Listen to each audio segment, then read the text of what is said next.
All right, guys, don't forget about Underdog Wireline, man. I'm doing a quick shout out for these guys. You know, they've been sponsoring us since day one almost, man. So it's a great guys, great company. You know, if you need a logged, perfed, you know, they do completion, open hole. They got drop guns, man. They got lay down machines. They got all kinds of stuff, dude. So check them out. Don't forget, I'm gonna put the number up right here. Look them up, man. They're great people. They know how to get it done. I worked with them personally out here, you know, especially on the wireline side. So I know exactly what they're doing. Their hands are out there helping out. So I've said it before. I'll say it again, man. Hit them up. They're the best out here. Give them a shout out, dude. Also, we got Collide, man. Collide.io, man. They're doing great stuff. It's a great oil and gas community you can get onto. You can ask questions, get questions answered. You can speak people, meet people. It's a great little community you can get into. You can also have like a Collide GPT where you can ask questions and an AI platform will try to answer it back, man. They give you great answers you can use. Also, they have a great YouTube-like platform that you can use. And you can search up any type of video that's oil and gas based and you can get all kinds of stuff. So if you need like a refresher, you're going out to a job, man. You don't know sometimes. Maybe you got a couple of things in your head running. Well, now you can get it. You can watch it. You can learn it. And then you can also walk to the country, man, with some confidence, man. So check them out. It's a great platform. It's Collide.io. It's free. Sign up now. Okay, ready? Hey, guys. All right, man. We got a new episode today. Let's just want you to start off, baby. It don't feel right. Hey, what's up, everybody? Patch Boys back again, and we got a special guest again, TejanoBrown. Everybody knows him as TejanoBrown, you know, on the Twitterverse or the X-verse, whatever the fuck we're gonna call it nowadays. Yeah. And so we have him back for another episode, man. Andy De La Rosa, you know. Hopefully, this is just as good as the first one. We had such a good episode the first go around, so we're gonna get right into it, man. Yeah, appreciate it, man. Yeah, man, I'm super excited to be back. I had reached out to Ricky. I was like, hey, man, let's do another episode, but let's like really dive into like, you know, more of to the oil field, OFS, wireline, you know, side of things. Where versus I feel like the first episode that we did, we were just kind of shooting the shit or whatever. So yeah, I've been looking forward to this big time. Nice, man. I mean, when you reached out, because I was like, yeah, dude, you know, and we've been wanting to get you back on because honestly, man, like your platform and like the people you have on, like they really like you, man. They love you, dude. And like, and honestly, man, and it's like I've had little comments here and there, like, hey, when are you gonna get Andy back on? Because we've talked about it before. Yeah, I was like, man, yeah, you know, we plan on it. We just kind of haven't really met up. And when we reached out, I was like, hey, let's just do this, man. You know, and you're off. I know you're off this weekend. Yeah. So I was like, fuck it, man. Let's knock one out. You know. So it's the right time. I always appreciate it. Like when I'm watching y'all's episodes and y'all throw some of the stuff out. One of the one that made me laugh pretty good was y'all was talking about like, you know, you're from Midland thing, and I was rolling on that one, dude. And it's so true. Like, yeah, it's like you were saying, you don't know how I come up with the stuff, and it'll just be late at night, and my mind is always running like a million miles per hour. The gears are always turning, and I was like, you know what, dude? Because I'm super pro Midland. Like this is home and everything, and I was like, man, all these people that keep moving in here, I was like, they don't know what Midland is. I was like, this is like, obviously we all know because we're born and raised, we're true Midlanders and everything. So I started thinking about like the whole putt-putt thing, you know, the stuff with the escalator at Walgreens and all that, Water Wonderland. You brought up some good fucking memories, bro. Yeah, like, we probably kicked on that episode for like 30 minutes talking about shit. Yeah, man, the whole Walgreens was the big one for me, man. Yeah. It just fucking, I remember I get kicked back in memories, and I remember Walgreens when the fucking yo-yo craze was going crazy. Yeah. I remember Walgreens had a big ass fucking wall right before you go up the escalator. Big ass wall of fucking yo-yos, because that was the thing that they were pushing on everybody. Obviously the kids, yeah. Right? It's the little fucking aisle when you're going up to pay and shit like that. It was their little wall, and they had the big fucking, you know, big ass yo-yos that really you can't. It's fucking funny because you can't do shit with that yo-yo. It's it's just good, you know. Everything big, right? Get big, but that shit gave me so many fucking memories. I was talking to Erica about it, and I was telling her, and I was like, you don't fucking remember the two stories? She's like, I don't remember that shit. I was like, man. Well, y'all were throwing some stuff in there. I was like, I don't remember that about, you know, being upstairs or anything. Like my memory, I have a pretty good memory, but some of those things I was like, it's very vague. And I was like, man, I really have to sit back and think about it and everything. Yeah, the fucking escalator, man. No, the movie theater got me. The one at the mall? Yeah, because I got fucking chills and I watched The Sixth Sense. Like, bad, dude. I mean, it was horrible, man. My mom, I don't know why, but she was like, y'all are gonna go by yourselves. And me and my brother, I'm like, tell my brother, don't look, man, don't look. It's fucking horrible. I actually watched that movie at the or at the mall movie theaters too. I remember I was like in the 6th grade or whatever, and my brother was laughing because I guess like one of the times when the ghost had walked by, you know, I just and so the people in front of me, they got scared because I got scared and stuff. Yeah, I mean, it was a crazy scene, bro. And that theater is like, you walk by, nobody knew it's Kirkland's now. What the fuck? Yeah, or whatever the fuck it is, a GNC or some shit. I don't know, vitamins shit, or something. Like, yeah, it's all Kirkland. I can't remember, but it's like right there. Yeah, Kirkland's in like that vitamin, or it was a vitamin store at one point. It's been like 4 different stores at this point. It started as the NFL fucking store, and then like a cheap prom dress fucking store, boutique, whatever the fuck it was, and then now it's a vitamin store. I don't know if it's changed since then, but side story with it being Kirkland. So before I did wireline, when I was working at Midwest Glass, that was one of my first jobs. Whenever I was, lead commercial glazer, I did the Kirkland. So I installed all the frames and the doors and the glass over there. And when you come in from the mall side, like from inside the food court, they have there's 2 side windows connecting to the door, and they're supposed to be separated like a 1/4 inch. And so me being my first job, if anybody goes back, if you look on the right side, when you're looking in from the food court, it starts off like maybe like a 1/4 inch, and it wides up like pretty good. And I tell everyone, I was like, that's going to break someday. And that's my fault.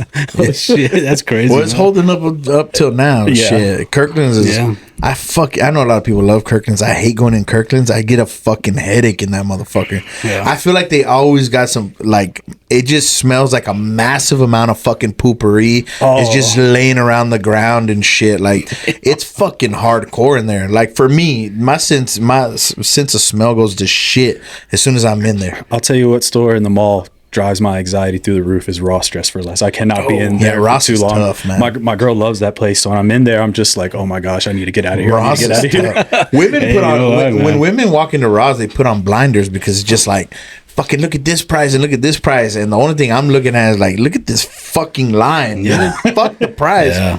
This line is, I'd rather go next door to fucking Finish. They got some Jordans over here for $20. I'd rather go pay 120 for a motherfucker to, hey, you want me to bring you another size? And I'm sitting my ass at the fucking, at the bench. Yeah. I'd rather have, it's part of the experience. And I'm not fucking beating up on old ladies to get fucking Jordans at fucking Ross. It's tough, man.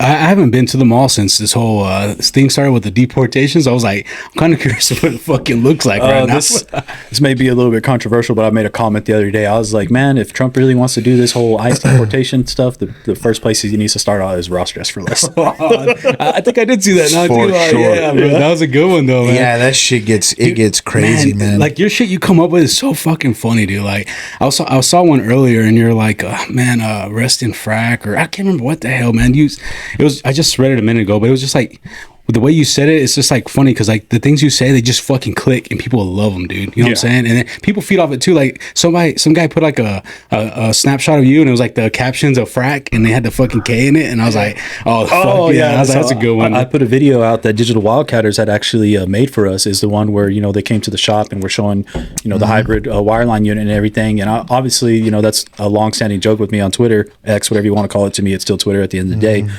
I'm super against the K in frack. To me, the only time a K involves any type of association with frack is the actual formula that involves with it, with permeability and everything.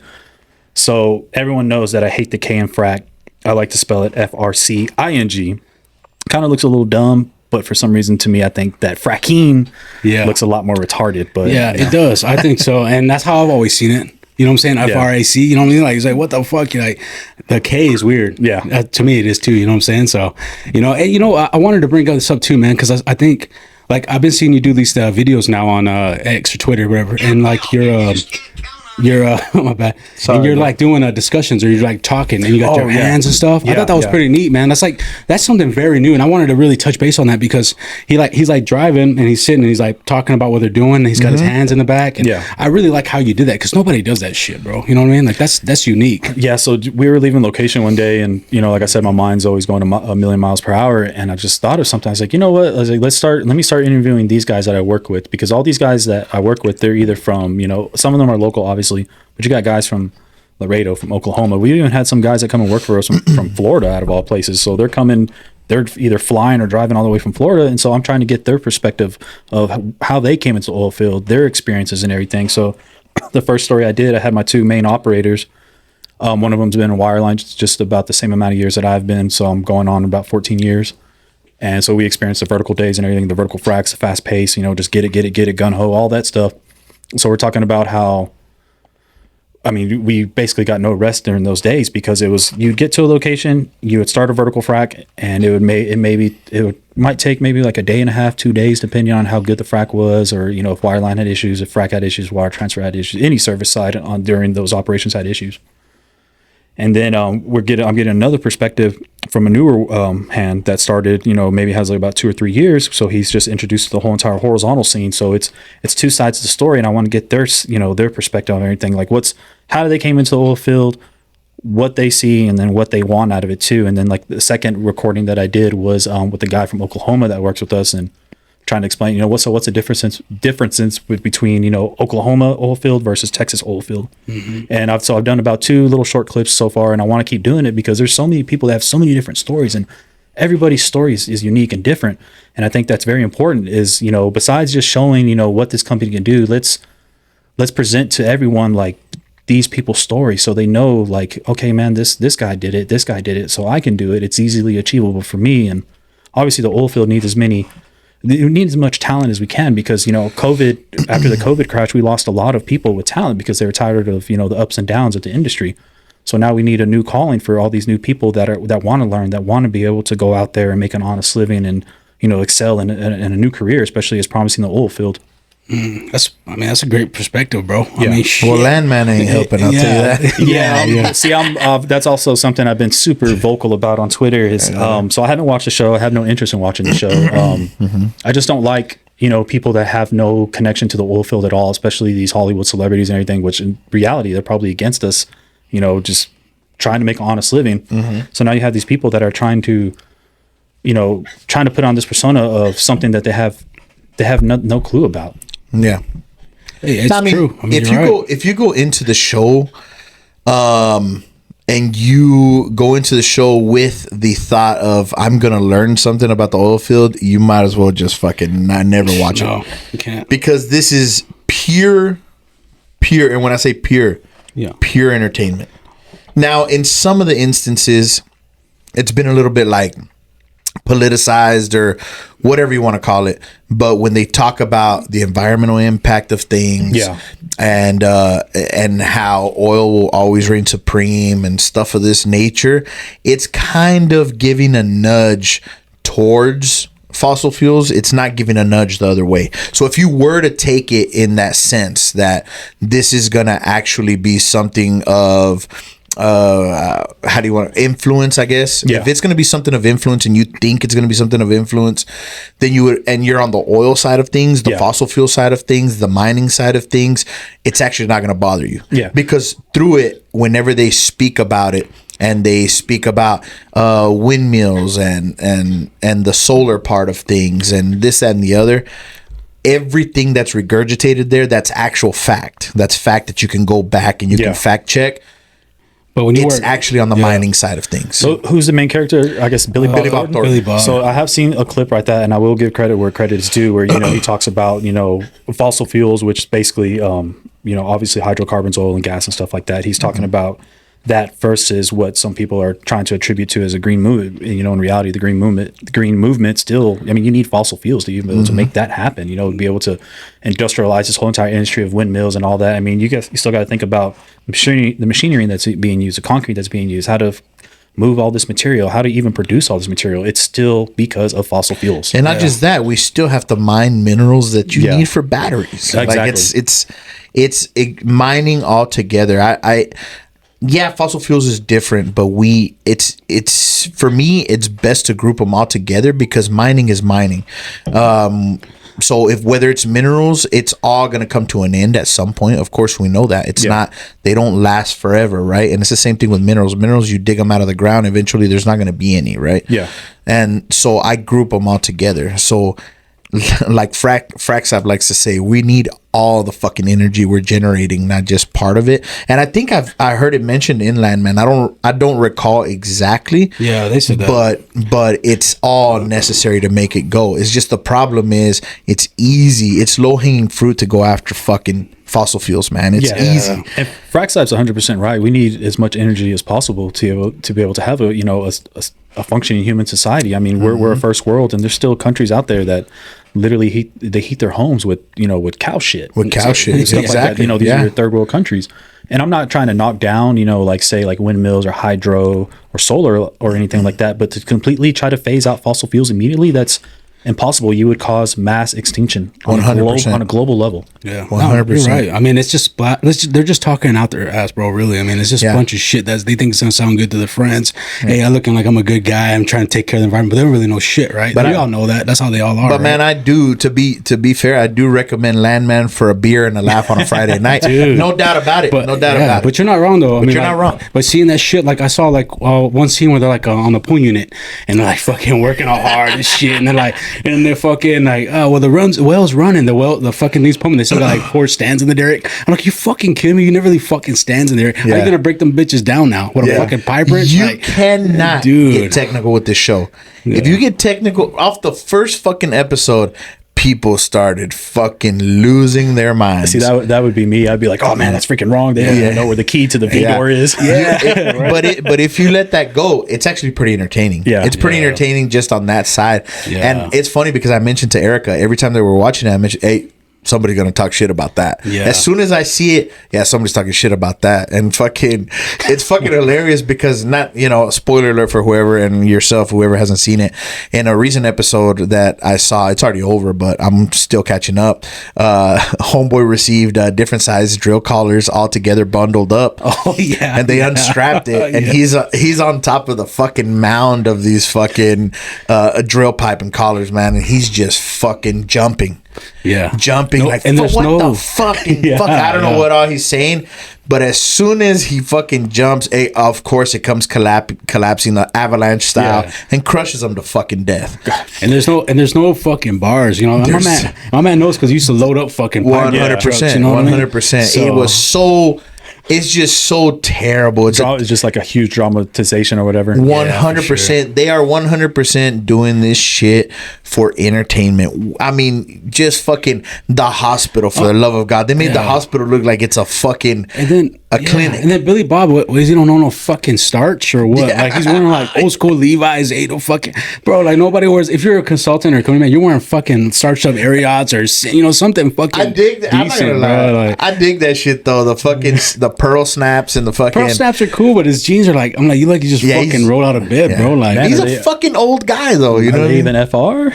No, they're not. No, it's crazy, man. And and when there's another scene on there, what kind of gets to me a little bit is like when they always go into this fucking the coffee shops with the chicks, and I'm like, dude, when I wake up in the morning, the first thing is not, hey, I'm gonna get a hot coffee from the fucking I'm hitting the highway, bro. You know what I mean? Like, it's kind of like, I guess that's North Dakota. Yeah, like an ode to freaking like what's it called, like Fuego Expresses and all that like stuff. That. Yeah, exactly like that. That's like North Dakota style.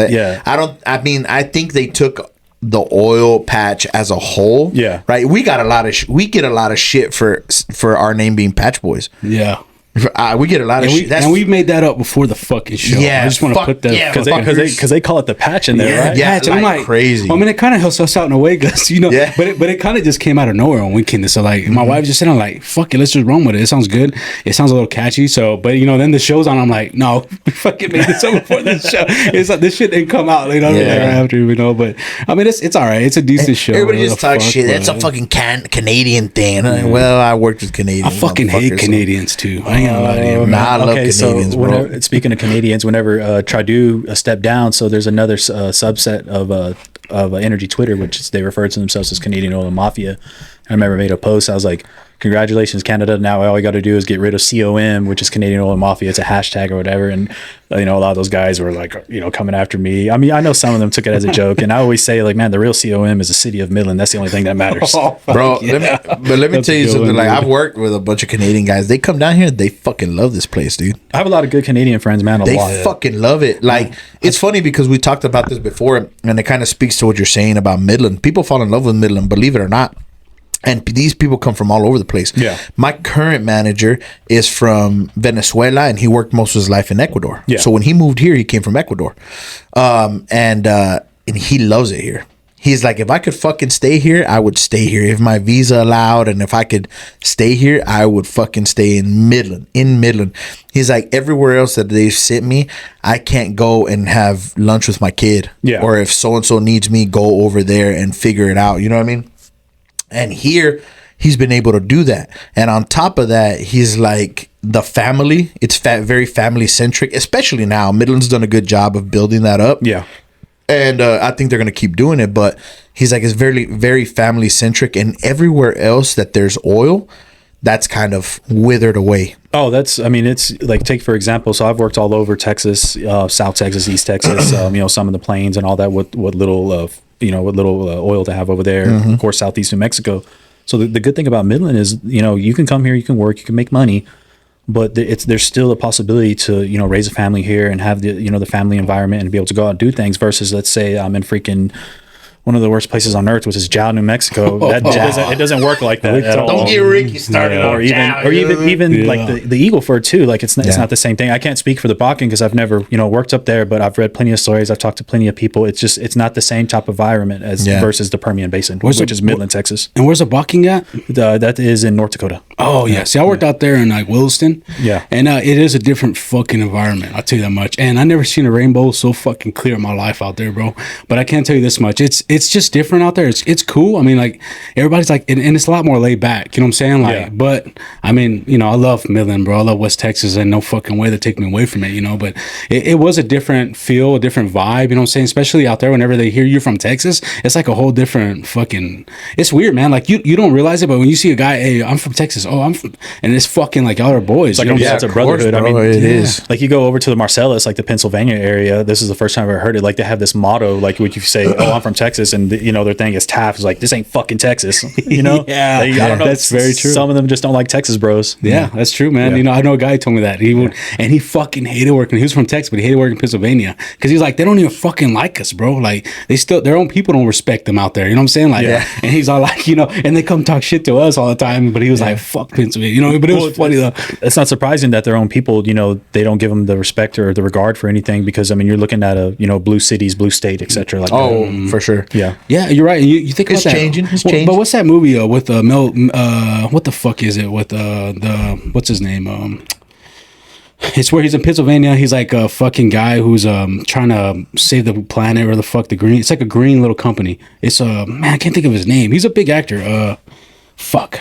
Well, when it comes to me, I'll let you know. But it's like, but it's in a town where they hate fracking. Yeah. You know what I'm saying? And then like, he's trying to like sell like this, like, well, let's try to get them to stop. But then it's like a whole conspiracy to where the oil company actually hired the fucking protesters, but it made them look bad. And then they fucking, okay, well, I guess we'll allow the fracking. But it's just one of those kind of movies, man. I can't think of the name. It's not even so much of a conspiracy theory anymore at this point because that's just reality. It's like you have the Just Stop Oil movement that's, really located like in United Kingdom and, Europe and all that. So all that is literally funded by people who are involved with oil and gas. So you have these people, these sons, these daughters and everything that they've made their millions or billions because of oil and gas, and yet they're funding these movements that are anti-oil and gas. And these are the people that are throwing freaking cans of tomato soup on priceless paintings like Mona Lisa and all this junk like that, dude. Stepping in front of traffic, not letting people live their ordinary lives because they feel that they're privileged and like I said, they just want to stop everything. But in reality, they don't realize the repercussions that would happen if you just abruptly cut oil and gas. No idea. Mm-hmm.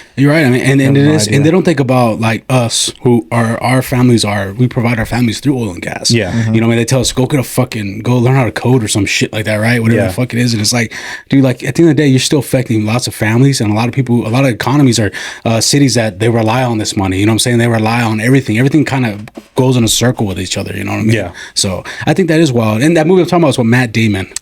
Yeah. I was gonna say Matt Damon, but I wasn't sure. I was thinking like Mark Wahlberg or something, but it's like literally the same guy. Same difference. I'll send you it to later, man. But no, I mean, like you're right though, especially with the throwing shit on the priceless paintings. That shit's fucking annoying, dude. Like I can't stand that shit. You know what I mean? Well, see, like look at where they're doing it. Obviously it's more lenient over there because if you actually try to have some type of retaliation over to these people, you're going to get in a lot of trouble. Well, let's see these people do this in like say communist China. Let's see them try to do this in the Permian. What's going to happen in the Permian is they're going to get stomped into the ground. You go try to do that junk in China, well, you guys are about to be in prison for the rest of your lives, possibly executed too at that. Yeah, no lie, man. Russia too. And Russia don't too. fuck around. Yeah, these people, they're don't, not fucking around. Yeah, those countries don't fuck around with that stuff. Middle East too. I mean, Yeah, fuck, oh, man. shit. The only one burning wells is them, baby. You know what I Yeah. mean? You can't touch that fucking well. Yeah, I know, bro. You know? but it is true though, man. And like, I know for one thing, like one thing I'm kind of curious to see what's going to happen is with OPEC right now. You know, with Trump in and all that stuff, and because I know last time like they really flooded the market because they were scared of us being so energy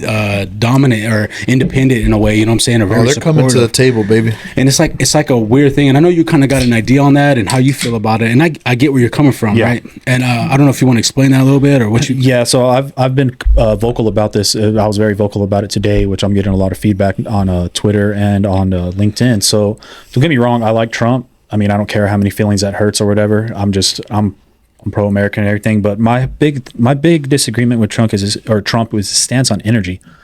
So you can't right now prices. They're not the greatest. Yes, they're still good. I mean, anything that is above $50, anything that's above the COVID crashes, you know, obviously it's a great day. Mm-hmm. But when you have prices as what they're at right now, he told OPEC, which the OPEC nations is like Saudi Arabia, Russia, Iran, all these oil producing countries that are not the United States, that he wants to boost production. He wants them to boost production to lower oil prices. And what he's basically trying to do is choke Russia, you know, from fuel and all that, so they can try to stop the Ukrainian war and all that. So when you boost production, OPEC does. All that's going to do is, with oil and gas being a global commodity, is you're going to lower prices. Yes, that's good in the big picture for the average consumer. Mm-hmm. You know, you do that, you lower gas prices, etc. Inflation's obviously going to go down too. You know, consumer goods are going to also go down as well. But what that does in turn for, like, say, the American OFS hand, and when I say OFS, I'm talking about oil field service hands. So basically, your operators, your field hands, all that. You're lowering prices globally. What happens when you have lower prices? People get laid off. Mm-hmm. And obviously Midland, Odessa, the West Texas in general, it's very dependent. This is our main source of revenue. This is what drives our economy. So you're ushering in a downturn. This is exactly what happened in 2015. So the 2015 downturn, I believe that the price got as low as $26 an hour. So this is Obama exiting and obviously welcoming Trump. Mm-hmm. So during that time, you had a price war because we were drilling all these horizontal wells. We were able to tap all this oil that we couldn't be able to get before with all our tight rock and everything through vertical wells. So instead of us, just tapping, like maybe say like 100 or 200 feet of zone, like when we do vertical wells, we're in the zone the whole entire time. So we have a mile, 2 mile, 3 miles of just straight oil production in a horizontal well. So we're flooding the market with all, our domestic American oil, and we start to gain market control as far as an exporter. Before that, mm-hmm. We were a major importer, so we're getting from all these countries. So now we've become a key exporter. OPEC sees that, they boost production, they lower prices. OPEC can survive on lower prices. American E&Ps cannot. They have a break-even point to where, like, hey, we can no longer make money because the price is so low. So that was a price war. And so what I'm afraid of is that the exact same thing is going to happen. But, right now, there's a lot of uncertainty because OPEC is still continuing to extend their cuts. Every single time they have a meeting, they just keep pushing, okay, we're going to keep extending cuts to this point in time. Mm-hmm. But it's just not very reassuring for me whenever Trump is saying OPEC boost production to lower prices. And like I said, and the reality to that is it's going to cause layoffs and everything like that. And like for me, like I think whenever it was there in that time, I felt like I was busy as shit when Trump was in. And yes, the price was low, it was like $50, $60 a barrel, and I think that is one thing that we did learn, like at least out here in the Permian Basin, is that we can make money and still survive off $50 a barrel, because a lot of times back then, anything below 70, everybody got fucking scared, right? Yeah. And they did change. I think the only ones that really got affected were plug hands, right? I mean, they fucking dropped those guys so quick. Yeah. But I mean, I felt like for me, like, I don't know, man, like I felt like I was busy during that time. I know, and I didn't feel insecure. I also feel like for that, I know we have a different opinion, but I feel like the people felt more, more secure on investing than it did recently, right? And I know the prices are better under Democrats for sure. Yeah. And that's fucking war. That's fucking everything, right? Yeah. And they play a good front, but then behind doors they're fucking making deals, right? And doing shit like that. But I mean, I see what you're saying though, and it is kind of, because you're right. They are going to boost OPEC. He wants OPEC to boost, and they do that. It just drives the fucking price down, right? Yeah. So he wants to cut prices. That's the number one. Yeah. He wants prices cut. Hey everybody, Patch Boys here. We want to do this quick short so we can provide some information about our new sponsors, Underdog Wireline. You can see I'm wearing their merch here. So I just want to tell you a few things that they provide. Of course, they're in Wireline. In Wireline, they provide pump down, logging, pipe recovery services, and as well production work. And some of the other stuff that they provide. They have emergency shower trailers and cool down trailers for rent. At the end of this, we're going to put their contact information. They believe in us. We believe in them. And I think we're a match made in heaven. We appreciate all the support, and we hope that you support Underdog Wireline as well. Thank you, guys. Hey, what's up, everybody? Patch Boyz here with some more exciting news.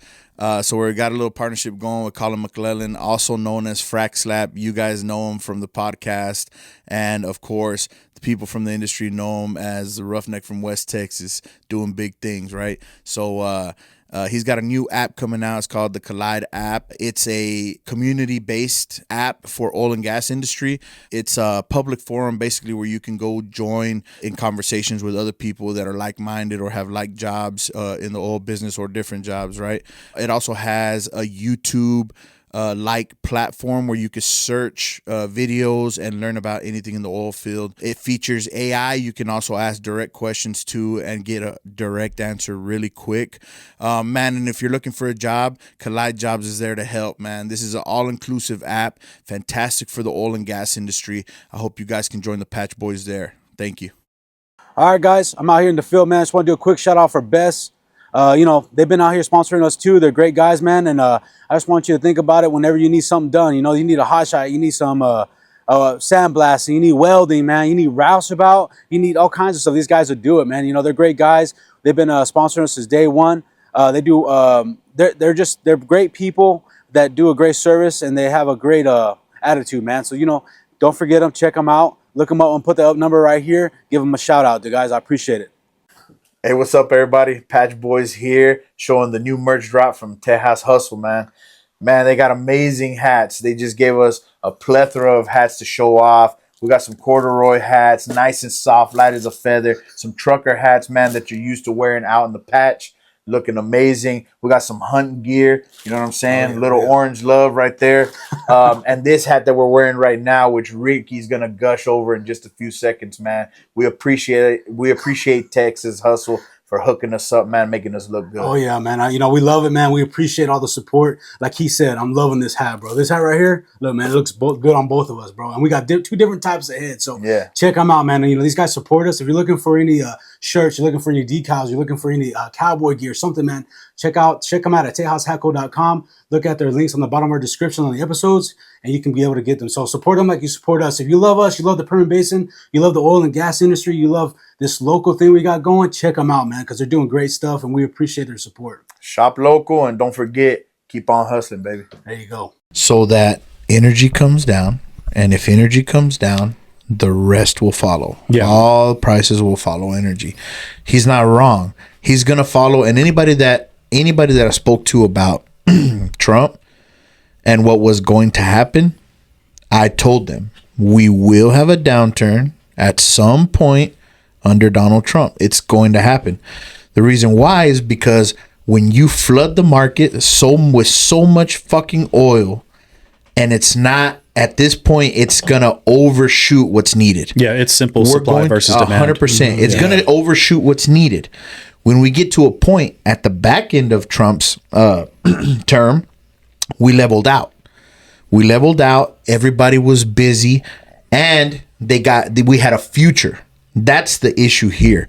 Is with Democrats, it's a fucking lightning in a bottle. Yeah. And yes, the prices go up, but after a certain amount of time and cutting all this fucking production from OPEC and everything, it starts to become, we're the fucking needy side. Yeah. We're the fucking side that, oh shit, we need to buy and buy and buy and buy and buy. Instead of being energy independent, leveling off and holding at $50, $60 a barrel, everybody can make money, and the futures are more promising because we can tell them we're going to drill no matter what because we need the production. Everything will hold where it is, and we should level off.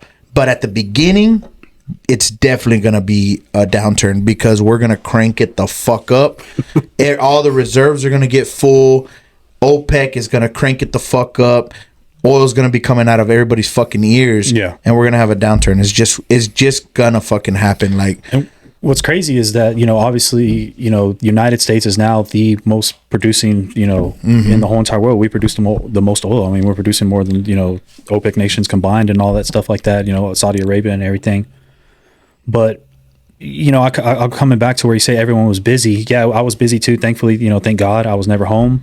But the problem with that, with everyone being so busy under low prices, is that everyone is underbidding everybody. Because you got to remember that there's so many different service companies here that everyone's knocking on the same door because everybody wants the same piece of pie. Yep. So now you have a bunch of people cutting other people's throats. I was like, okay, we were doing this for $3,800 a stage. Oh, we'll do this for $1,200 a stage. I've heard as low as $900 a stage during towards the end of Trump's last term. $900 a stage, and that's including your wireline truck, your pressure control, your guns, your BRT, all that. And I was like, you can't make money like that. It's impossible. Yeah. So what they're doing is just making their books look pretty and all that. Yeah, I got you. Yeah. And there's been talks of of wireline companies coming together and almost trying to, I guess in some sort of sense, trying to start a commission to where we have all these multiple wireline companies together, and we want to band up together because we want to set a price. We cannot go under this, because if we go under this, then all we're doing is screwing each other over. Yeah. I mean, it takes a lot of it's a lot of work just to get a well producing. Almost like a fucking union, right? Yes, almost like a union. Yeah, that's pretty fucking close to a union. It is. If you're setting a market, if you're trying to set a market and get everybody together, hey, this is going to be our fucking price. You're setting a market. You're in a fucking union. Yeah, that's in some sort of sense. Of course, it is. But this is just talks amongst wireline companies, guys that are starting their own, new ventures and everything. And I believe, I don't want a union, but when it comes to things like that, so we set a market price to not go underneath it, I'm all for that 100%. Yeah, you're right though. I mean, it is pretty fucking cutthroat out there. Yeah. You know what I'm saying? I think that makes a lot of sense though. Yeah, for sure.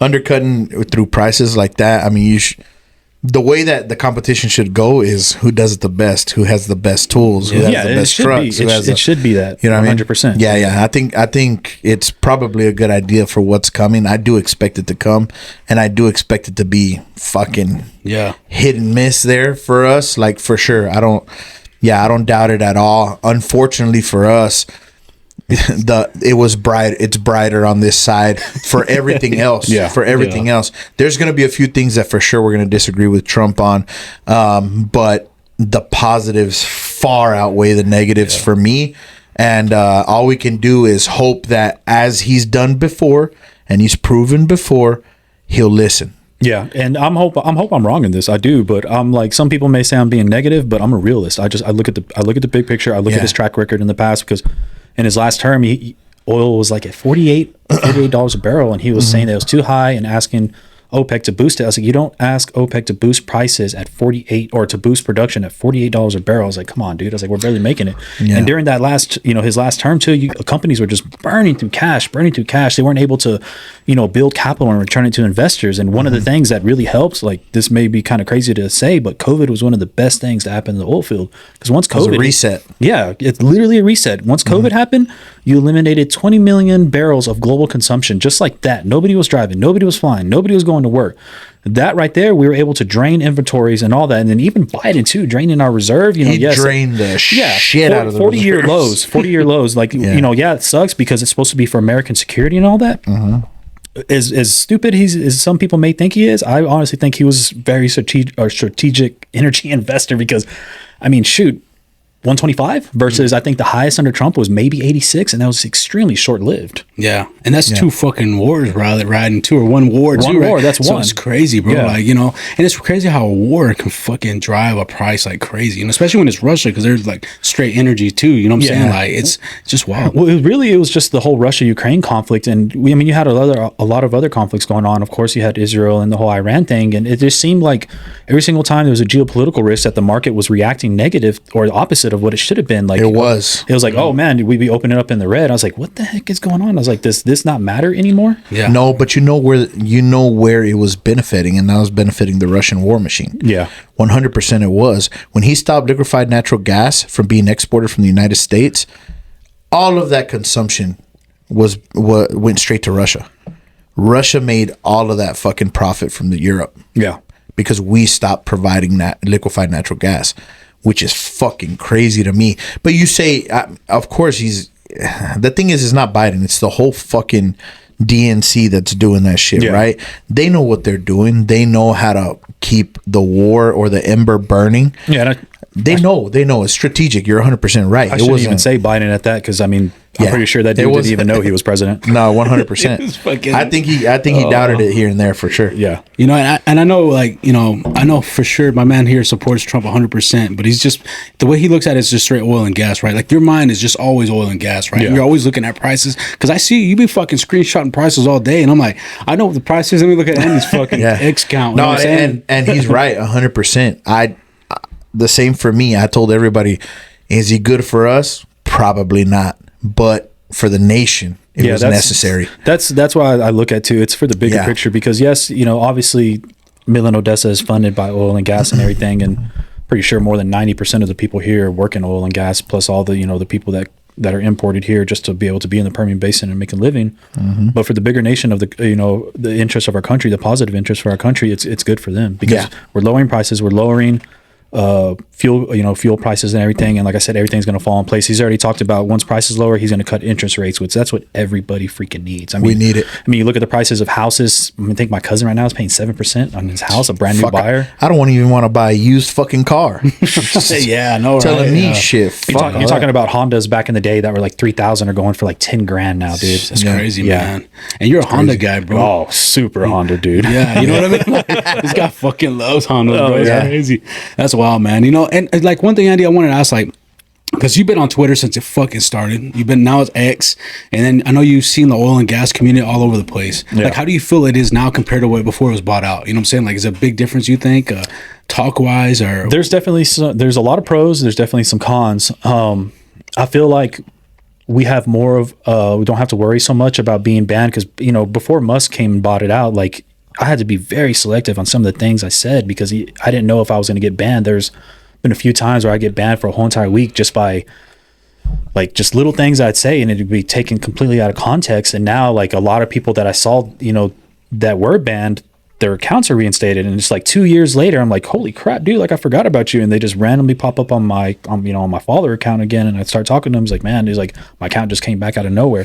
One of the major cons that I do not like at all is, so before Musk took it over, when you block somebody, you couldn't see none of their stuff at all. Nothing. Oh, that's true. So now when you block somebody, they cannot interact with you, but they can see everything you post. And I think that's very, very, like, I don't think that's good at all, dude. You're right. I've seen that. Like, some people blocked me. I'll fucking go on there. You can see their stuff. It says you're blocked, but you can see and they're talking shit about you, and you can't fucking say nothing, bro. Like, hey, but that shit goes both ways, partner. I never blocked nobody though. Just start posting shit that they're gonna see. Yeah, yeah. You know, but it just fucking gets on my nerves. There's some stuff that I don't want people to see, you know, and I'm just like, well, really can't do anything about it now. Just got to be I guess I got to be selective about the things that I say now, which, you know, I'll go back and I'll be like, I got to delete some tweets. Yeah, for sure, man. And you know, and if you guys don't know, my man Andy's been working for Underdog for how long already, Andy? Going on almost 7 years, dude. Yeah, man. Almost. Nice. And see, like, you're talking about, like, you know, I seen lately, like, how, I don't know, I saw a video you put out, and it's like y'all are training y'all's hands to fucking, like, look at like them sitting in a room and they're learning stuff, right? Yeah. Like, that's how y'all do all y'all's hands, or how's that working out? I just want to bring that up because I know you want to talk about wirelining and stuff like that too. And we kind of haven't been there yet. So we've had a change in regime. We got a really good district manager. His name's Jason Bush. He came on, I'd say, probably about almost 3 years ago. Before, you know, not trying to talk crap about Underdog, it was very chaotic and everything. I lasted like 2 weeks as manager. I said, this is not for me, dude. I was like, I can't handle this. Because when the 2 weeks that I was manager, I was still going to the field every single day, having to take phone calls, having to do Justin Escabel stuff. And I was just like, dude, this is just too much for me. So I ended up telling him, I was like, dude, just put me back in the field. So I went back in the field. We ended up getting another manager. He didn't last too long. He left. He ended up coming back, but now sales, good, very good guy. Jason Bush came in and he just had a super awesome game plan. Just everything is so freaking structured, and that's exactly what we needed. And then we got another guy that came in. His name is Corey O'Connell. Huge positive. So he's very technical with all his stuff when it comes to explosives, when it comes to, you know, be able to troubleshoot and all that. So now we're taking the time to have these classes with our operators, whether they have experience or not. They're brand new, 5 years, it doesn't matter. It's mandatory classes to where we're teaching you what exactly you're doing, because you can sit here and put a tool together all day, but can you explain what this tool is doing? Or you can get a meter and put it on there and they could just be like, you know, you ask them, hey, what is it supposed to read? 57, 60 or whatever. And I'm talking about ohms of electricity and stuff. But can you explain to me why it's reading? Can you explain to me? Can you troubleshoot? So now I think this is a very good for Underdog. I don't know how many other companies are doing that. I know that, you know, we're definitely taking the time to be able to train our hands and everything. We can send our guys out with, you know, with full confidence in them in the field. Like, not only can we send them out to perform this job, but we can, these guys, whether it's an engineer or operator, can tell you exactly why we're doing this job, what are the, you know, the tasks that are to come, you know, in the job, and explain, you know, why it's happening, to actually go into depth of all that stuff. And that's something that, you know, any company needs to thoroughly train your operators, because I feel like now in this day of this horizontal boom and everything, that a lot of people are just bodies. Okay, go out there and put these guns together. You know, it's simple Lego gun system, because a lot of stuff now is just plug and play. Well, now, like, okay, we can explain to you why it's reading this. We can explain to you why it's not doing this. Or, hey, we had a misrun. Okay, we can tell you there was a short, there's an open, and all this crap, you know? No, that stuff, I think that stuff is very important. Hell yeah, it is. Very important for any technicians that are going out, right? Because, and I'll say it from the ESP side of things, right? Yeah. So from the ESP side of things, it's a lot of recruitment going on. So a lot of these larger companies, like the company that I work for, they recruit through colleges and universities, right? People that are engineers in whatever. There could be chemical engineers, mechanical engineers, of course, oil and gas, petroleum engineers. I mean, and they bring them straight in, and they teach them how to install an ESP unit, right? But that's what they're teaching them. They're not teaching them how it functions. They're not teaching them the mechanics. So whenever something happens, and it's, for me, this is the age of consulting. So right now, every company that we work for, every client that we have, they have a consultant in the field. Yeah. So as soon as the equipment gets there, their job is to pick that shit apart. And it's not even just one consultant, it's multiple. Yeah. It will be multiple for the larger companies, right? But so they'll have, it used to just be the company man, right? Yeah. And then the rig floor, the rig hand, who would just be there and see if everything was going smoothly, whatever. Company men, they just want it installed and they want the fucker running and they want to start producing, right? These guys, now the consultants, they're paid. And I've heard that they're given bonuses as well to find issues. Yes, that's true. I've heard it too. That's what's happening in this age of consulting, right? You send these guys out that you just picked from a college at fucking 22, 23, 24 years old, and you put them out there, they deer in headlights immediately. Yeah. Immediately. Yeah. And we've seen you have that a little it's most of the time that we have an issue, it's cosmetic. Yeah. We're putting shit on a trailer, obviously, as long as it's strapped down properly and it's going down the road properly and strapped down and everything, there shouldn't be an issue.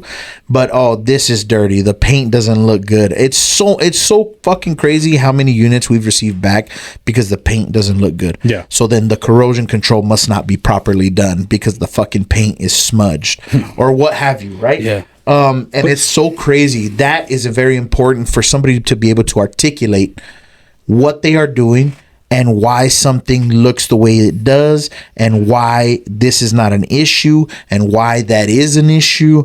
And I mean, it's so crazy at this point. Like, I've even told some of my superiors, like, hey, no problem. If you guys want to go ahead and give me a different position, put my ass out there. I'll go out there as a counter consultant and I'm ready to fucking go. Yeah. But it's so easy because I've hit the field and done audits, and everyone is quick. Everybody wants to go home. It's so fucking crazy. They get their rig time. We're going to end up fucking paying for it, and they want to go home. I had times where it was such a simple issue, 10 minutes. But they immediately, oh, no, hell no, call the company man right now. The company man comes over, we're going to have to fucking shut it down, send it back to the base. And I had to stop him like, hey, I can fix this issue in 5 minutes. Give me 5 minutes.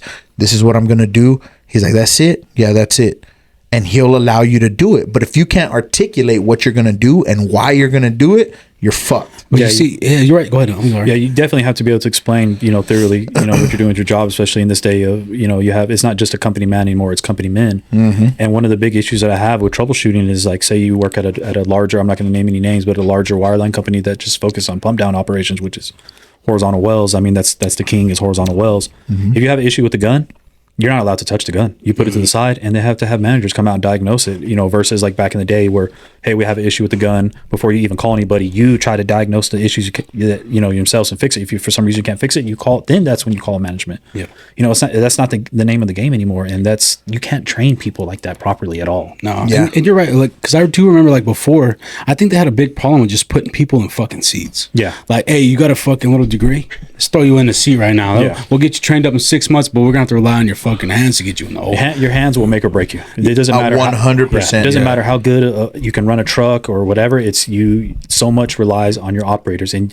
it's very crucial that your operators know what they're doing. And like, I've noticed now, like, I know the fracks have changed a lot since before when because I did, wireline like 2011, and then I went back like after COVID, right, for a little bit, and I saw like how you do maybe 2 or 3 runs, a day, and that wasn't even daylights back then, and now you're doing like 6, 7, and you're fucking in and out all day. You're getting it. Right, and I feel bad for the engineer or the shooter, whatever you want to call them.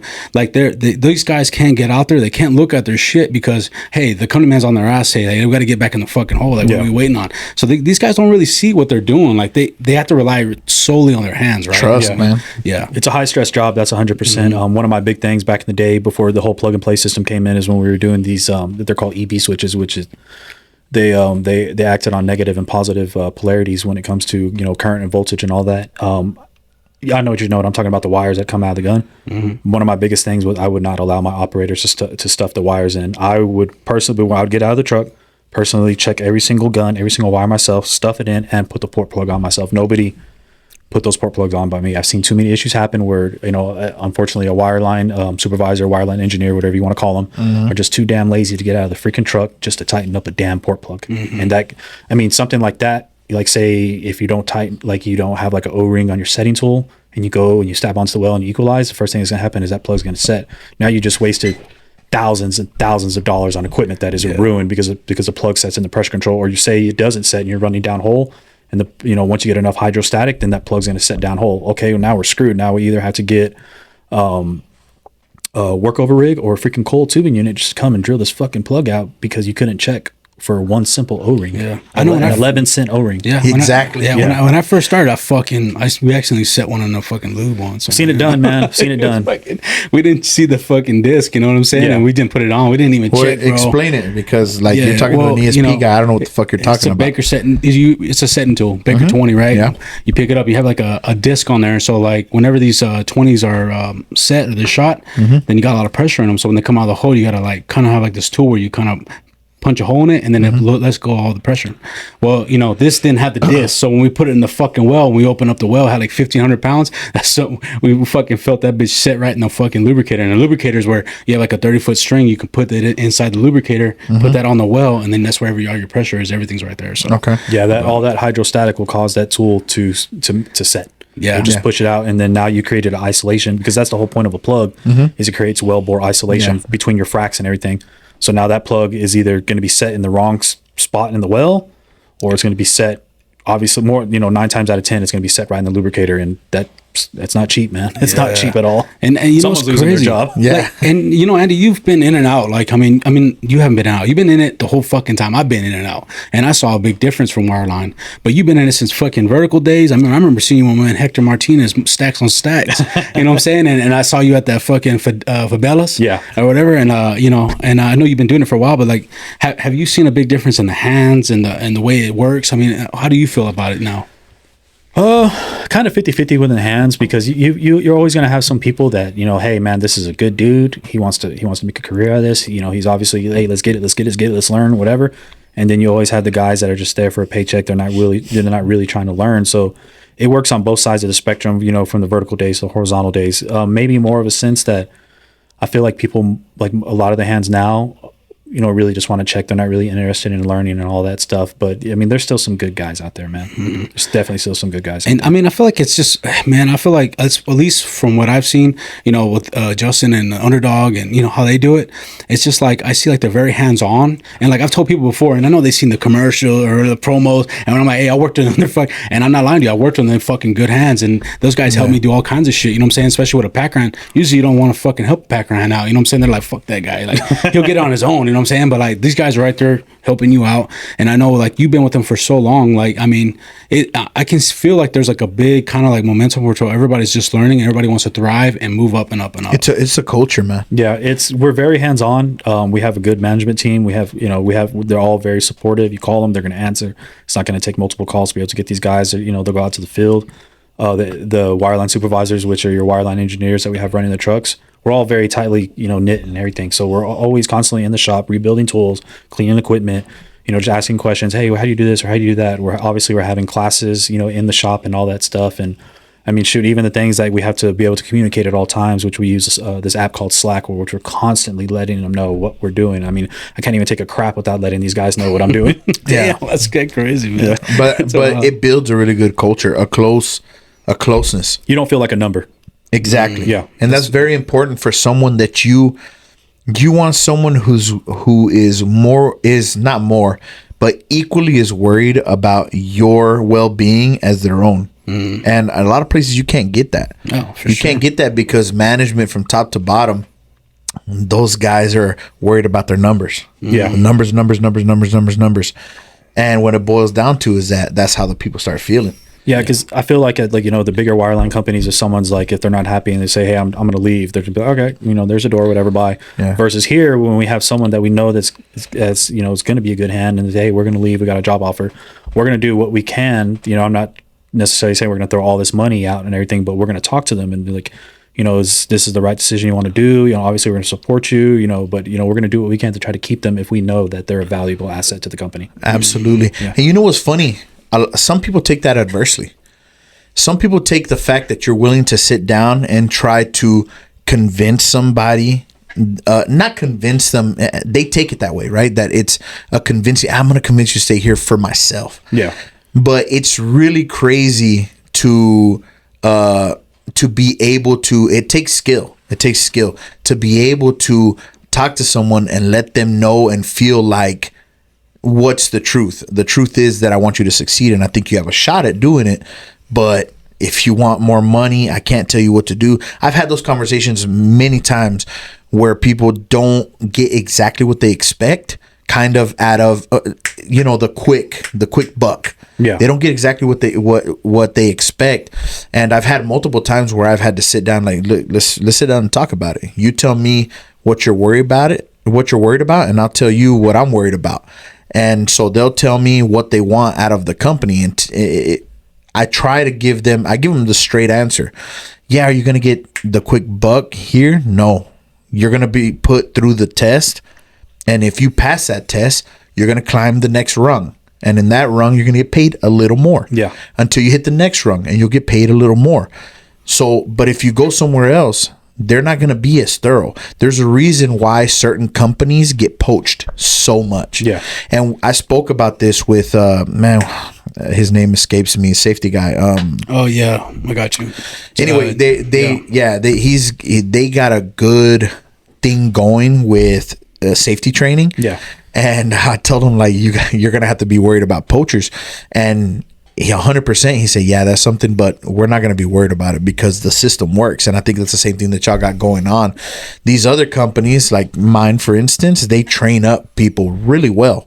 They do it very well. They technically teach them and they go and show them hands on, and we have good supervisors and good managers and everything, and the structure's there, and they learn a lot. And then that fucking buck, that extra buck comes into play, and it's very difficult to talk people off of that. You know what I mean? But I've seen so many people return because what ends up happening is that they expect you to be fucking astronomically better than anybody else that they're taking. That's why you're getting that extra buck, and people don't really fucking realize that. And it's hard to kind of tell them, hey, if you go 100% sure you're going to come back, because those guys aren't going to treat you the way we treat you. Yeah. We've taught you up to this point, and we want to keep you. And I think credit to what you're saying, that you're going to try to keep people on, because people don't try that anymore just because of that reaction. Yeah. I'm like you. I'm willing to take that reaction from someone if they're like, nah, this is bullshit or whatever. I'm willing to take that reaction to try to kind of save them from themselves, because I know they're good hands. I pick my people with certain things, and most of those things, when I pick them, they have nothing to do with their mechanical prowess or, you know, anything like that. It has to do about the person, and how well you can adapt, how headstrong you are to learn something, stuff of that nature, right? And yeah, man, it's fucking crazy. But I like the stuff that I'm hearing from Underdog. They're building the right way. Yeah. And yeah, for you to leave behind, you got to know what you're good at and what you're not good at. For you to be like, you know what, put me back out in the field. That's where I thrive. That's big time, man. From what I heard from you right now, you know, I admire that in somebody. Shoot, we had a guy return in a week, dude. We had a guy quit 1 week. He went somewhere higher wage and everything. 1 week. Hey, I want to come back. Told you it's not always good. If it's greener, if it's greener on the other side, it's because it's sprinkled with bullshit. I did that once, dude. I left. And I was telling you, I was almost crying, like, "Hey, bro, please bring me back." You know what I mean? And luckily, my man, I can't remember his name right now. Fucking forgetting everybody's name. That was Justin Overstreet we were talking about a minute ago. But yeah, man, Rodney Damron, bro, he from Baker, man. I got to give it to him. The guy did me a solid. He brought me back on because I left another company, and I was just like, it just did not fucking, I mean, it didn't feel good, bro. I didn't like it, you know what I'm saying? And I'm kind of glad I left because it was kind of like a dying field, I guess you can say, you know what I'm saying? Like plug hand work, you know what I'm plug saying? hand, definitely. Yeah. I mean, do you miss plug hands? I'm thinking about, like, I mean, how yes and no. Yeah. I mean, I've distanced myself like very far away from frac. So, for a while there, I was just dedicated to a customer, just shitting and getting on a horizontal fracs 14/7 and all that. And I got burned out. I took myself off, and I was just dedicated to day work. Now I'm dedicated to one of the largest acreage owners here in the Permian. So I'm kind of some sort of sense back in the frac, but not really. So I'm taking care of, logging and toe prepping. But as far as it's nice to have a plug hand. It definitely doesn't, hurt. But at the end of the day, plug hands are non-existent. I remember that was my dream job, dude. I was like, I want your job. Dude, I was on a wireline. I was wirelining, and I saw a guy back. I said, "That's what I'm fucking doing." Yeah, and I did it. And I still, now, like, I still wouldn't mind doing it. Not necessarily a plug hand, but I wouldn't mind being a freaking tool hand, because all that does is just, I have a lot of downhole, knowledge and everything, but if I'm able to be a packer hand or, say an ESP hand, well, now I'm getting even more downhole knowledge. I'm getting it on the production side with, workover rigs and all that stuff. Yeah. And, Speaking of, go ahead. I'm sorry. Go ahead. Maybe someday, but for now, my home is 100% with Underdog.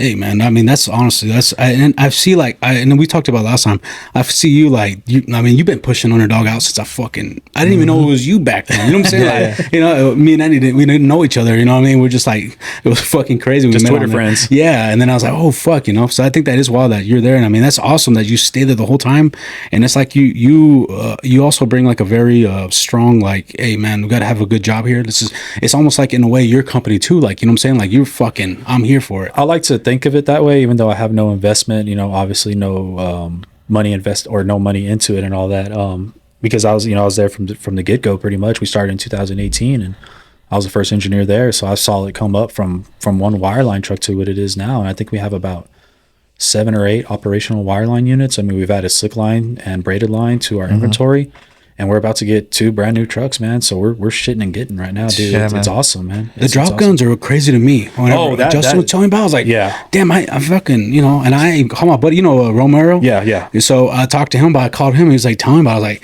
damn, that's wild, bro. I didn't even know about that shit. Yeah, like for shooting tubing punchers now, there's no need for having a wireline unit no more. You just get there, you have your tubing puncher, and it's all basically, it's almost like some sort of sense like a TCP gun. So you drop it in the hole, gets to a certain spot where it's not going to blast. I guess what would you call the end of tubing? Like, what would it be? Like the ID, I guess. I guess, like, well, there's just some type of plug. Like, I guess basically like a bull plug on the end of the tubing. Yeah, they have a bull plug or like a nipple or the nipple. Yeah, the nipple seat. So it's going to drop there, and there's 2 fail-safe mechanisms on it. So you need I believe, don't correct, or I'm not 100% sure. I think it's 500 pounds of hydrostatic pressure, which hydrostatic pressure, all that is just when you have a certain amount of fluid on top of it, that's what's creating the pressure. It's like the same thing. Like if you say you jump into a pool and you go really deep in it, your ears pop. All that is hydrostatic pressure. So you have that.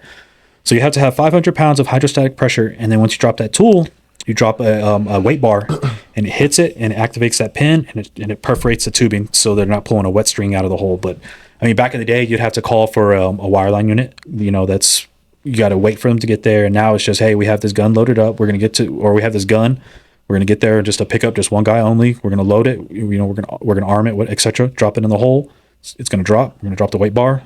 It's gonna shoot. Let's pump fluid. Make sure we got circulation. All right, we're good. Pull it out of the hole, and that's it, dude. Fuck yeah. Drop and pop. Wow. That's not really what it really is. Drop and pop. That's wild, man. Yeah. Wow, that's and badass. it's crazy because I told Carl, I said, man, it's not fucking like, it's pretty wild. I've never seen that shit. He's like, man, it's pretty cool. Yeah. I was like, you need to fucking, whenever him and Romeo on that job, I was like, man, I feel like just going out there, like, and just fucking hang out with you guys. You know? Dude, I love working with that dude. So like several months back, I broke my finger, and this was my first bone I ever broken. So I was acting like a little girl. And of course, Romeo has a background in boxing, his kids and everything. And I think it was like week 5 that I had my splints on. He was looking at it. I was out there gonna set a packer with them. He's like, man, you need to take that off, because like I guess my finger was starting to bulge. And I said, you know what, dude? As much as you know about boxing, I'm gonna listen to you. And I'm glad I listened to him, because when I took it off, I just started working on my finger, and I was like, man, I'm super glad I listened to you, because I'd still be wearing that freaking that splint right now. Yeah. Oh shit, Yeah. That's wild, man. Hey man, and Romeo, like, it's crazy because I fucking met that guy roughnecking, right? He was my driller, right? Yeah. I saw him bitch come on pretty good, bro. You know what I mean? Like, and now I see him as a consultant, and he's just like, Take it easy, Rick. hey, man, like, hey, it's all right, man. We'll figure it out. I love working with that dude. He's so chill, man. He's a good dude to work with. He's just been through the fucking ringer. Yeah. He's when it comes to nice, dude. when it comes to problems, Yeah. he's been through it. Yeah. Anything he's like, we'll solve it. Yeah. He solved everything else that's come to him, and the best thing about that guy is that he will fucking call anyone and everyone he has a relationship with to figure it out. Anything in ESP, that motherfucker don't shy away. He'll hit me up immediately. Anything, hey, what do you think about this? What do you think about that? Yeah, we got this, we got that exists, that don't exist, or whatever. And the guy is thorough. He's fucking thorough. He makes these relationships, and it's not just a take. He's a giver as well. It's a give and take. The guy will give you the shirt off his back. And he's humble, bro. Yeah, absolutely. Like he'll call me just to double check hydrostatic. We double check it like hydrostatic together, bro. Like, because sometimes it get confusing. You know what I'm saying? And he's like, man, what do you think? I'm like, bro, But I would mostly call him, but he's just so knowledgeable, and like he said, he's very just so fucking nice now, bro. Like, one of the last times I worked with him, he was talking about how long I've been doing this and everything, and I was like, man, you ever thought about doing anything else? I was like, man, the thought has crossed my mind. I was like, but I'm so invested in wireline, this is all I really know. And he's like, you should start, you should try to put your foot in the door to try to consult and all that stuff. I was like, man, I don't know if I'd be able to, but just for him saying that, I was like, it speaks volumes for me right there. And that dude, like, people don't know that. I mean, I don't know if you know this, but Romeo, man, like, that guy was a consultant. And the drilling side left, started on the fucking floor as a pull unit hand just to learn that side. Yeah. Learn that, and then he jumped on a fucking reverse unit, worked that for a few years, and now he's back as a consultant. I mean, the guy literally brought himself back down from fucking tool pusher consultant, and then now he went back down and work on the and it didn't take him long side. either. Dude, of course it took him years. Yeah. But when you're talking about years in the oil field, it's not, you know what I mean? It didn't take him long to get back up to where he wanted to be. And I know he's highly regarded where he's at. So, man. Yeah, it's crazy, and when you were working with my buddy over there, Casey, I was like, fuck, man, you're working with fucking TejanoBrown. The Weddle. Yeah, and I was like, hey, man, that guy's got a huge following on Twitter, so don't fuck up. And he was like, what the fuck, man? Like, don't scare me like that.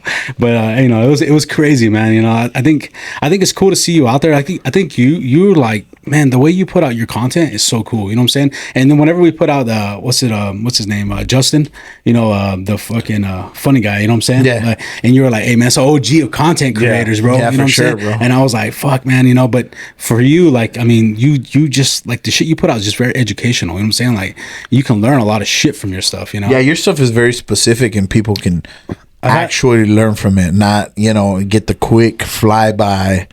That it goes, and I'm sure you got so much fucking more content to put out. Like, I got a lot, dude. Sometimes I just get so sidetracked with everything that's going on, obviously with personal, life and just work and everything, just, the added stress that I forget, what I'm really good at. And, I'll just start to shit post, I like to make jokes. I mean, at least I think I'm a funny guy for the most part. Yeah, I think you're funny.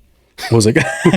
dude makes me laugh, bro, all the time, bro. Yeah. So sometimes, I'll get in these, these little streaks where I'm just shit posting, or these streaks where I'm starting to post a lot of educational content. And I'm starting to return to my educational content. So, although I was always super against TikTok, and now I started posting on TikTok, and it's blowing up. Like, I have people that are asking me for jobs and all this, or just just telling me simple things. Like, man, that's a great explanation. I had one guy that told me, he's like, I've never heard anybody, a wireline engineer, explain this as thoroughly as you have, which obviously, I got to give credit, to the people that have taught me everything that I do know now, Yeah. So that right there, that makes me feel amazing, dude. Like, I love it. Man, and you are articulate. You fucking got it down right good, because sometimes I can say shit, but you're not so used to talking to like a platform where these people don't know shit, right? So you're like trying to explain to them, but then like I'm used to talking to some fucking field guy, like, hey, this and that, and he's like, yeah, you know what I mean? And it's just like real quick and easy, but when I got to explain to somebody who don't know nothing, it's like, it's a little harder, I feel, for me, you know what I'm saying? I try to break it down to where people can really understand it in the best terms, I guess you could say, like layman's terms and everything. And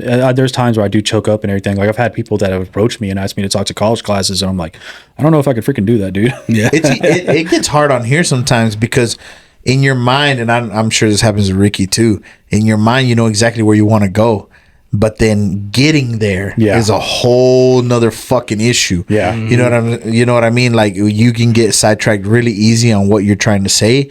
And man, it's a fucking difficult thing to do, especially when you're kind of having to perform it all, because you don't just have to worry about what the fuck you're saying. You also got to worry that you're holding shit right, or the view and the angles right.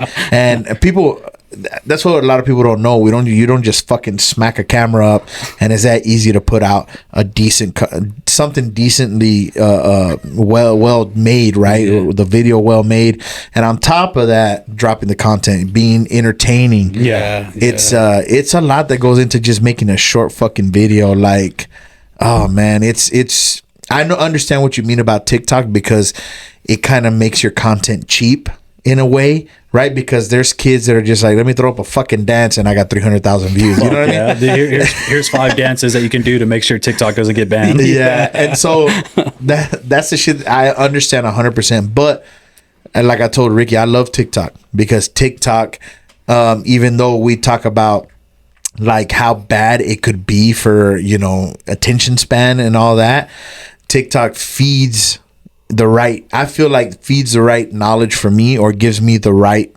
stuff to watch. Like, if you go through my feed, everything that I'm interested and that I want to know, and I can go deeper later, right? Like, if someone likes your content on TikTok, they can go to X or wherever else you've put longer content on to look for it. And I feel like that's what TikTok is. It's like a gateway drug. Yeah. You know what I mean? If they're like, man, fuck, I'm really interested in this wireline shit. Yeah. I will check out Twitter, motherfucker. So I started posting on, like I said, recently on TikTok again. And I've, try to branch out on LinkedIn, but man, LinkedIn is such a dry freaking place, dude. Oh so my like, gosh, dude. it is, man. Well, like, I don't like it. Obviously, I post my jokes on Twitter. Twitter is always going to be my platform where I'm going to post all my content. But like, I posted a joke on Twitter, and then I posted the exact same joke on LinkedIn, which I had to take it down, because I was like, man, these freaking guys. And when I'm talking about guys, I'm talking about boomers. So I'm talking about the older generation of, I guess, people that are like in their 50s and 60s. It's like, Jesus, dude, you cannot take a freaking joke. Yeah. So they're like saying stuff. Oh, well, I don't think your customers would like that. And I was like, oh my gosh, Get out of here, bro. Yeah, and fucking sleep, Paul. You know what I mean? Like, fucking LinkedIn is just, man, it's not cool, man. It's just a fucking. I like to say defund LinkedIn. Yeah, right. LinkedIn is, oh man, it's just, to me, LinkedIn is just strictly a job marketplace. Yeah, that's what it's become, man. It's nothing really social about it. Hey, happy fucking anniversary for this job, and so and so got a promotion. Like, it's just become the mandatory handshake to superiors or whatever, especially if you come from a large company that like I do. Yeah. Like, it's one of those things. LinkedIn will send me something. So and so had a fucking anniversary, and congratulate. Cool. And you know what I mean? That's what it's become. I like to joke on there still. I put a little thing out the other day. You're talking about the anniversaries, like when someone gets a new job, like, hey, congratulations. So I put on there, I'd like to announce that I started a new position at Underdog, and I put janitor. I had a lot of people laughing and stuff like that. And to me, I think it's hilarious, because I mean, everyone knows that I'm diehard Underdog and everything. Yeah. Some people just don't get it. I really feel like X, Twitter, whatever.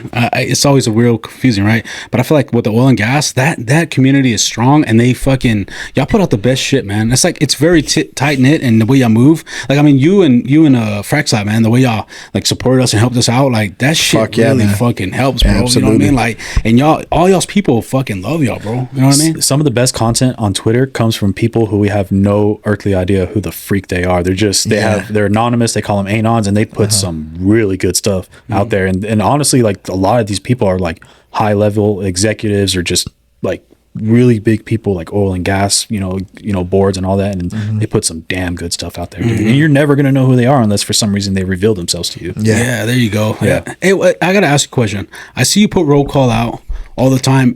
What exactly is that? Because I'm like, do you listen in or what the fuck is it? Okay, so that's roll call is kind of like dead but alive at the same time. It's kind of like a little long story. You really have to be a part of Twitter to understand it. So okay, you guys know what Enron is, right? Enron Oil and Gas. You remember when all that stuff took a dump in '99? Yeah. I mean, people were committing suicide because they literally lost everything off that. Yeah, I remember. I didn't know that. That's crazy. Okay, so there's these two dudes that were there's actually three dudes. I remember the other dude's name. He's of Asian descent. I think is Lu Pai or something like that.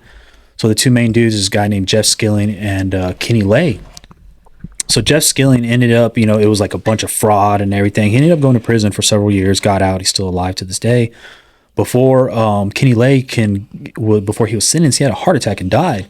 So there's this guy, and there's a theory behind it that it's multiple people. There's this dude there's multiple people that pretend to be this guy named Kenny Lay, who was one of the, you know, the main, you know, guys for Enron Oil and Gas. And he does this thing called roll call. So every single Friday night, he would like post these little videos, just like talking about oil and gas or talking about finance and stuff like that. And it would just show like a bunch of people's Twitter handles, and it'd be like little like GIFs, and he'd put the pictures of our faces on it. And so I started getting on it. I was like, man, this is awesome. And this guy is like had like well over 100,000 followers, and so it started becoming a big thing where every Friday night people would check in, they'd, you know, show what they're drinking, you know, what their plans were, and even merchandise started getting, you know, made from that. It got so big that it made it like on, I think it was either like I don't know, one of those like money news outlets and all that. With like there's a real dude named gosh dang it, Sankey, which he's like oil and gas analyst and everything, very well known and everything. And he even mentioned it. So here's this guy that's very well known, you know, throughout the world of oil and gas, talking about our little shindig party. They call it the Twitter Rager. And you know, we have hats and all that, and just out of nowhere whoever was behind the account, the Kenny Lay account, just disappeared, stopped posting. And it's been well over a year since he posted, but we're still continuing doing this roll call thing and everything. It's every Friday night, hey, check in, roll call, what are you drinking, what are you doing, blah blah blah, this and that. And it's really like just a cult following on Twitter amongst the oil and gas community. And I'm like, I don't know, like some people have actually gotten pissed at me because I'm like a die-hard cult follower of Enron Oil and Gas. So I have an original Enron Oil and Gas jacket that I had to buy from this chick from Florida. But people fucking hate those guys. Yeah, dude. So I got it. The jacket, everything said and done, shipping and all that, paid $60. When I tried to find that same jacket again, it was $500. So I have an OG jacket, and then I have hats and all this crap. Even like my girl knows how obsessed I am with them. She got one of my Christmas present was an Enron Oil and Gas hat, and I was like, oh, this is freaking amazing, dude. So it's just like it's like on Twitter, it's more like of a cult following thing now at this point. Oh, okay. Yeah. I was curious, man, because I was like, where the fuck is it? I'm trying to watch this shit, but I didn't know. And then they do like funny little videos, like they're like coming in like SWAT and shit with heads. And I'm like, fucking Enron ruined lives, bro. Yeah, they ruined and generations. This is what's crazy is like once I started doing more reading and research, and there's like this really good documentary about it, and I think it's called The Smartest Man in the Room, and it talks about like the whole scandal with Enron Oil and Gas and everything. So Enron, you know, once everything was said and done, they ended up revamping, and it became EOG, and that's Enron Oil and Gas. Shit, EOG is crazy, Enron. Man. Wow, I did not know that, dude. Yeah, that's crazy, dude. Damn, that's fucking crazy, bro. They still exist. It's not. I mean, that's why it's not EOG. Enron, but it's EOG. Yeah, the Enron name in general is smeared because of what took place. Like I'm not sugarcoating it. Like they, like Jesus said, they ruined lives. They ruined generations, bro. Like you talk about generational wealth.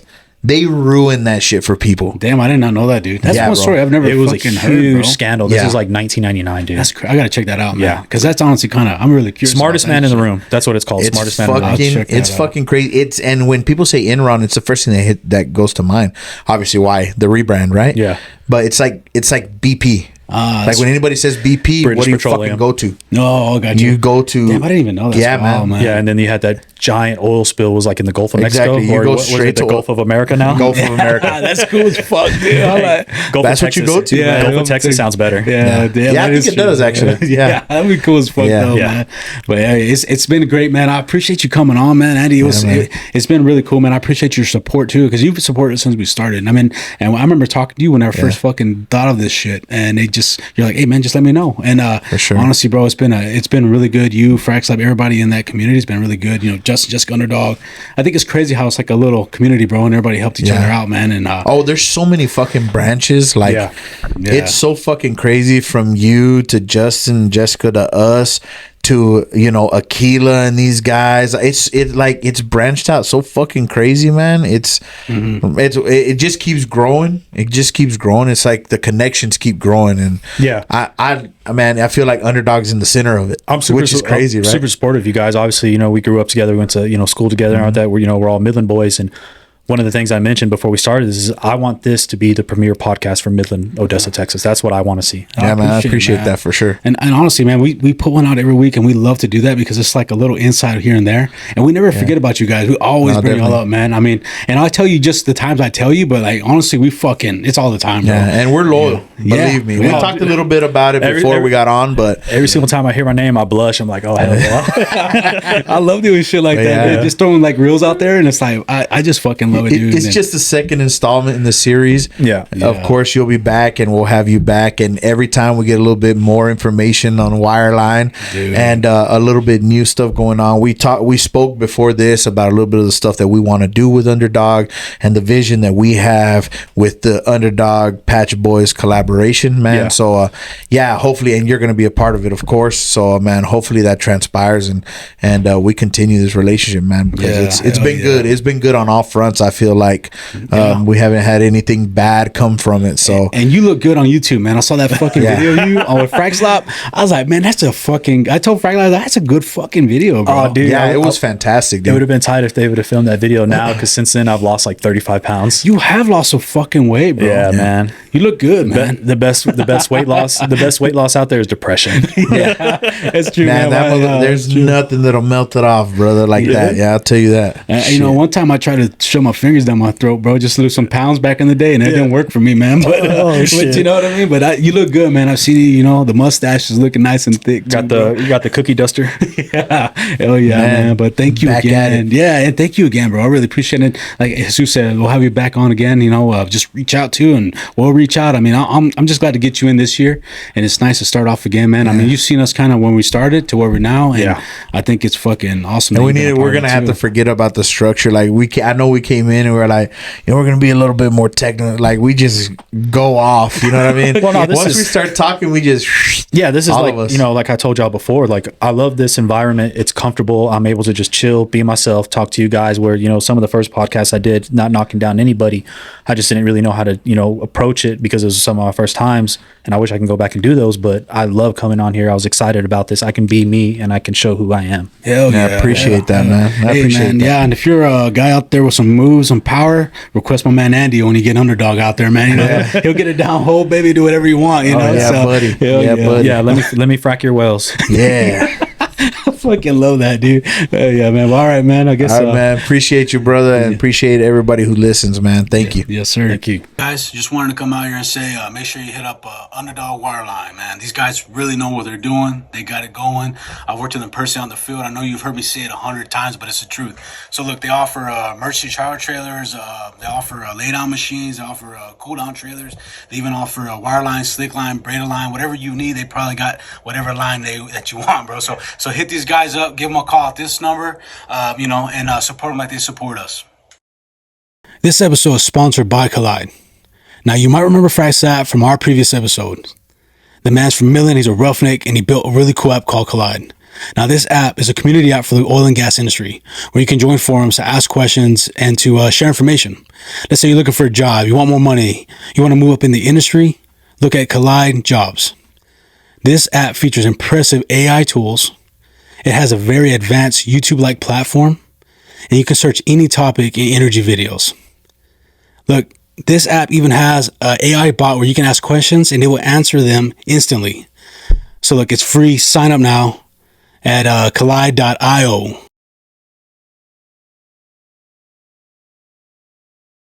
¿Qué onda, mi raza? Aquí están los Patch Boys. Queremos hablarles de unos patrocinadores de nosotros que son Best, que es Belloc Energy Service and Transport. Estos chavos son camaradas de nosotros de por vida y inmediatamente ellos fueron los primeros patrocinadores que tuvimos nosotros, o queremos que ustedes les den el apoyo que nos dan a nosotros. Best tiene sandblasting, coating, rustabout, welding. Estos chavos se avientan de todo. Aquí vamos a dejar la información y por favor denle la mano como la dan a nosotros. Gracias.